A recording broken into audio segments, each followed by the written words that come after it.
guys, welcome back to another lit video. It's your girl Lerato period. Make sure you guys hit the subscribe button down below. Make sure you give this video a big thumbs up, comment in the comment section, and don't forget to turn on your post notifications. And guys, as you can see by the title, the what I want to make sure the Moti brothers have been found. The Moti brothers have been found. So we're gonna react to the video as to how they were found. And yeah, like I don't really know much, so yeah, we're just gonna get into it and just see. But anyways, guys, don't forget to subscribe on the road to 100 subscribers. And yeah, let's get into the video. Let's start with this big story now. The four Moti brothers are now back with their family. They were found in Vuwani in Limpopo after being kidnapped. Like, where are they even from? They were on their way to school at the time. ENCA has obtained exclusive footage of the moments before the brothers were kidnapped. And I'm joined now by ENCA's Heidi Jokos, who's been tracking that story. So Heidi, let's start the TV visual medium.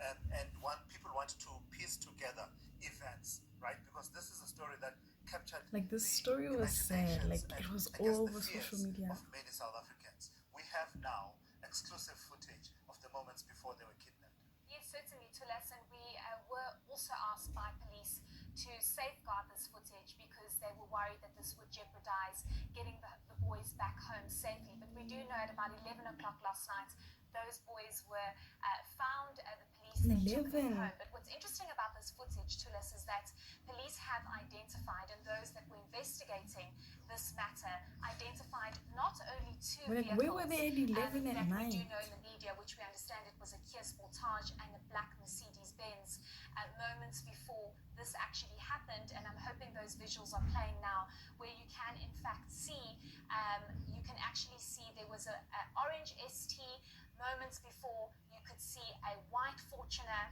and then you see a silver Kia Sportage. Then you see the BMW in which the boys were in with the driver, and soon after that you see a black orange BMW, a black Mercedes-Benz. You will see that footage now on your screen. The Fortuner, there it is, the BMW, the Kia Sportage, and there's the Blackbird. It's very fast. And what's unusual about this, and what's also been identified by investigators, is that everybody was speeding. It was very unusual that a driver with were the kids kidnapped in the BMW, and then the black car was like the parents' car following the BM. See what was happening, and where it happened, that's the road that they were driving on just before they turned onto that bridge, going onto the highway, traveling towards school. And where that kidnapping actually took place was at a point where you actually can't see what's happening on top of the highway and underneath just before you get onto the highway. It was captured moments before they were kidnapped. Moments before. It couldn't even have been 5 minutes before that footage was Imagine, captured. like, you're on your way to school and out of nowhere, when the boys were either in the black Mercedes-Benz or in the Kia Sportage. So those vehicles have been identified, and this is why we couldn't use the footage before, because we were told that they worried that they changed the vehicles, and those are the vehicles that have been identified and marked. We do of course know also that BMW, I'm just like where the thinking children the were parents in, was found later, not where the actual hijacking took place or the kidnapping took place. So that is footage that actually shows you a piece of what happened moments before these four brothers were kidnapped. So officially then from police, Heidi, and well done on keeping the discipline. It's very difficult. Keeping your word that you were not going to use this footage until, like, imagine the parents, like 3 weeks, bro. That must have felt like we have to be months. responsible. You can't always be chasing a scoop and wanting to be ahead of everyone. So they were returned and found in Vuwani. Yes. What are police telling us about the circumstances at this point? So we do understand that the boys were apparently dropped off near Vuwani, and then the boys tried to find a nearby house. So basically they left them stranded for what? So you can imagine it was 11 o'clock at night, between 11 o'clock and midnight last night. So they were trying to find anybody to help them. We do understand imagine for 3 according weeks to police, trying to that find when they help. got to this house, there was actually a young boy or a young child that said that these are the four brothers that have been kidnapped and everybody is looking for. That This one is was, when that we child understand the was police were God called. sent. A doctor was also called on scene to make sure that the kids are safe and healthy, and soon after that they were released into the care of their parents. So we do understand that the children were in high spirits, of course, very happy to be back home and to be released. But we also know, Tules, that this is very common in kidnappings, where people are left on the side of the road and then they need to find their way. We're not sure if a ransom has been paid. Those details are unfortunately not very clear. But let's perhaps listen to the National Police spokesperson, Vishnaidu, on that.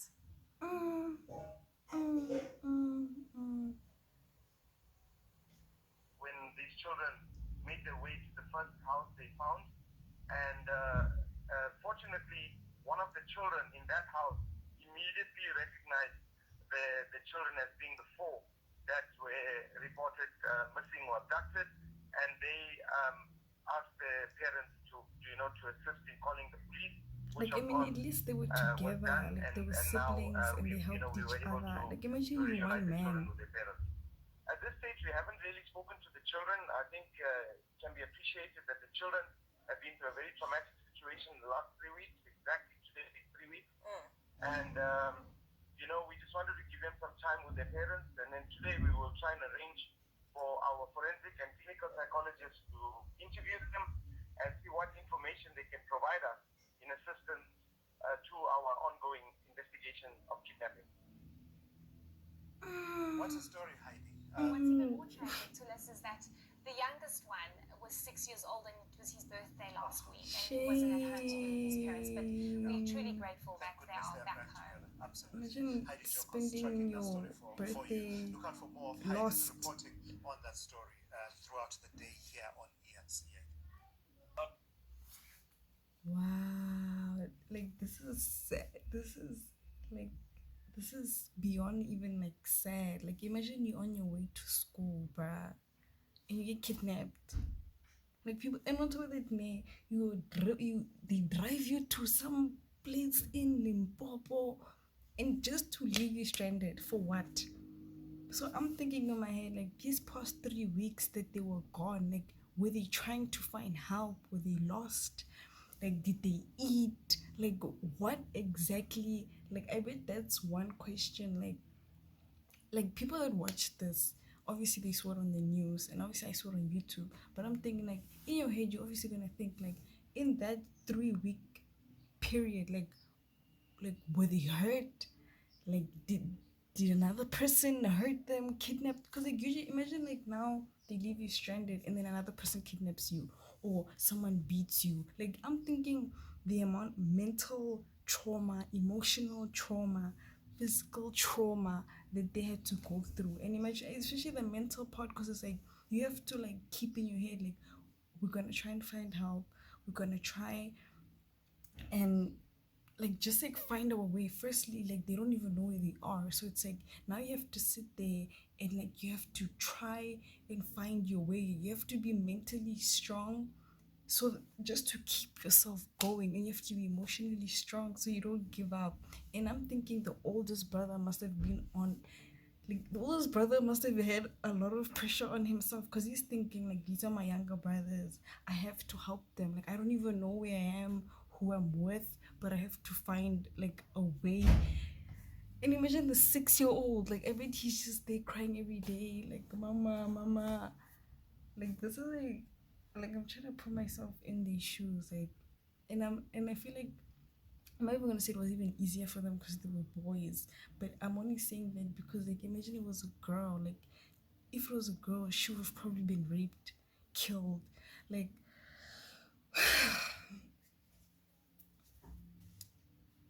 God, all I'm gonna say is, God, thank you for bringing these kids back home safely. I can't even picture myself in their position. Like, I'm trying to, but I don't even wish that on anyone. I'm just happy they're back with their family. Ah! Like, I'm just, like, I'm trying to take in the whole situation. Like, I feel bad. Like, this is sad. No. Like I said, 2020, like, ever since COVID started, mean, there's just been weird stuff happening. Like, these brothers got kidnapped, Astrophists happened, people died. Like, I'm not even gonna say what's next. But wow.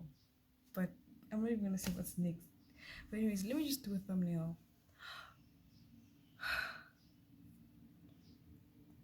Yeah.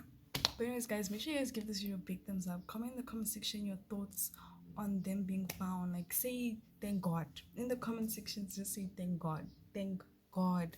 But anyways, make sure you give this video a big thumbs up. Subscribe down below. And don't forget to turn on post notifications. And you guys will see me in another lit video. Okay.